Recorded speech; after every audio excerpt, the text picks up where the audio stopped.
Asmanın yüzünü kara bulut tuttular. Kaka vaycan, can dostum, senin baktın yattılar. Bu çarkı pelegin oyunu tümlüklere attılar. Aslan şahir yüreğinden şu sözleri yazdılar. Hallardım elimden dağyalı kakavay balamı men.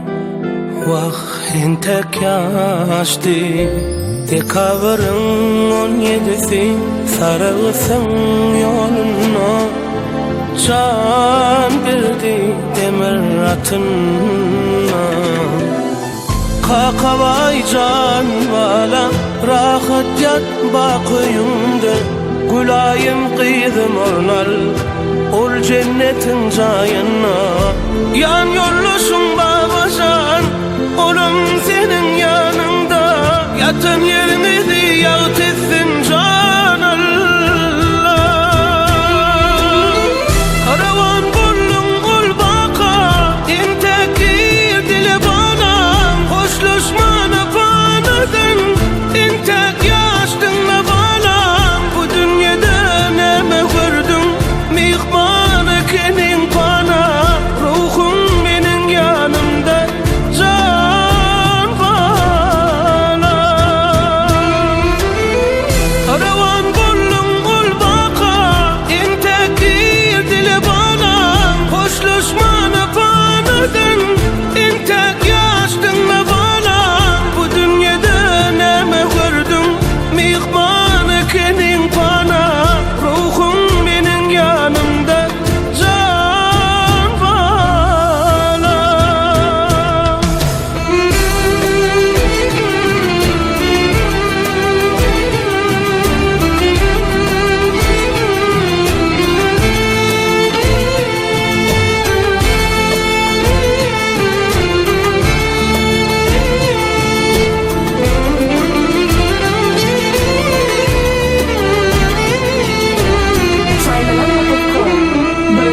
Haydar kulan evliya kulü her günden ağlayan dinen o acı göz yaşlar keven için tezevül vah bağrın dağlayan sen yoluma her gün karayan.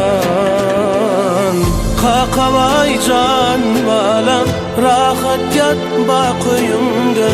Gülayım kıydım ornal ol cennetin cayına. Yan yollusun babacan olum senin yanında. Yatın yerinizi yağıt